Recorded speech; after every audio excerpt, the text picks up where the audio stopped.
Нэгдсэн үндэсний байгууллагын хөгжлийн хөтөлбөрөөс уур амьсгалын ногоон сангийн дэмжлэгтэйгээр хэрэгжүүлж буй адапт төслийн хүрээнд уур амьсгалын өөрчлөлт болон хүний хүчин зүйлсийн нөлөөгөөр эрсдэлд ороод буй голын татам орчмын ургамлын нөмрөг экосистемийн тэнцвэрт байдлыг хангах үүднээс татмын ойжуулалтын ажлыг Ховд аймагт 2022 оноос эхлэн хэрэгжүүлээд байгаа юм а. Татмын ойжуулалтын ажлын нэг хэсэг болох буянт голын айс авдагуу их баг 2 голын дундах 40 га талбайд 30 мянган ширхэг улиас бургас мод тариалах ажлыг Монгол улсын хөдөлмөрийн Баатар цэнцвэрэн захиралтай улсын тэргүүний үржимс хоршоо амжилттай хийж гүйцэтгэн ажиллаж байна. 23 онд 10 га, 24 онд одоо 30 га хийсэн.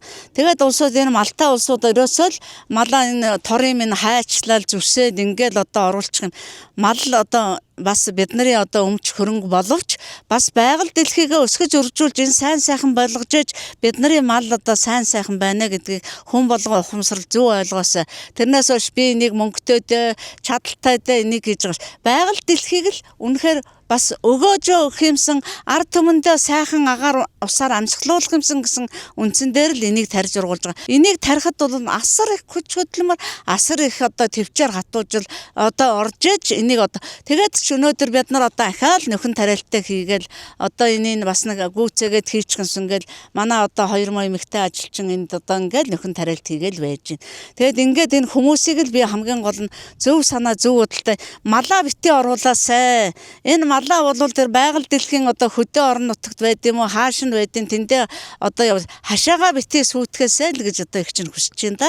Олон жилийн турш Humалийн хүлд талхлагдаж сүйдсэн цагаан хайраг бүхий талбайг торлож хашин мод тариалснаар богино хугацаанд өв сургамлаа цэцэг ногоо алгалсан экобус бий болжээ. Хамгийн гол нь мал бүхий иргэд малаа торон хашаа руу оруулж тариалсан модыг сүйтгэх хашаа хайсыг нэвдэх явдал их гарч байгааг улсын тэргүүний үржимс хоршооны захирал Монгол улсын хөдөлмөрийн Баатар цэнцвэрэн хэлж байлаа.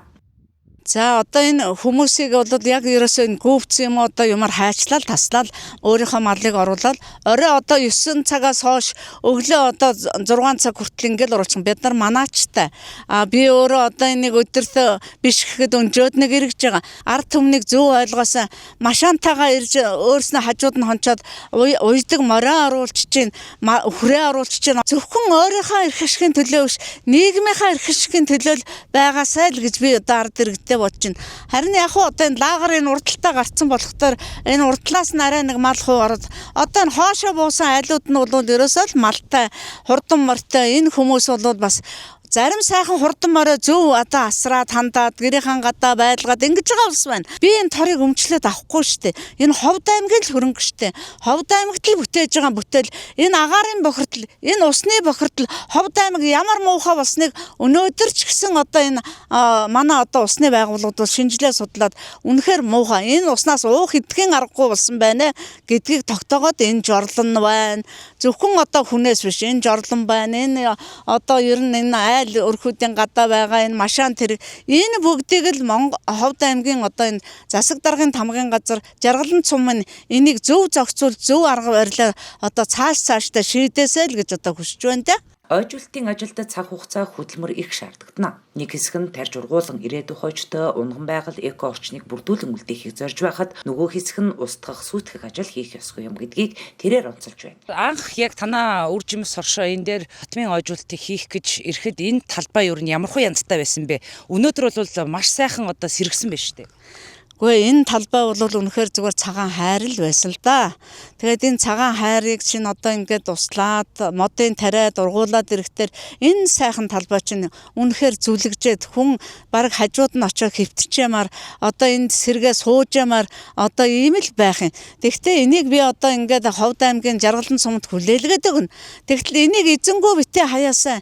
Энд одоо тодорхой хэмжээний энд үйл ажиллагаа явуулдаг ахмадууд одоо зөндөө байна. Энэ ахмадын хороо гэдгийг одоо энд нь яваагаад энэ улсууд нь эндээ модоо тариад эндээ хөзөр наадмаа тоглоод тодорхой хэмжээний бас 5-10 цаасны татвар түрээсээ аваад ингээд ажилуулал одоо энэ чинь зүгээр цагаан хайр л байсан шүү дээ. Өнөөдөр одоо ийм сайхан ногоон байгууламж болцсон байхад хүн болгонд баярламаар л юм шиг надад санагдах юм да гэж чинь.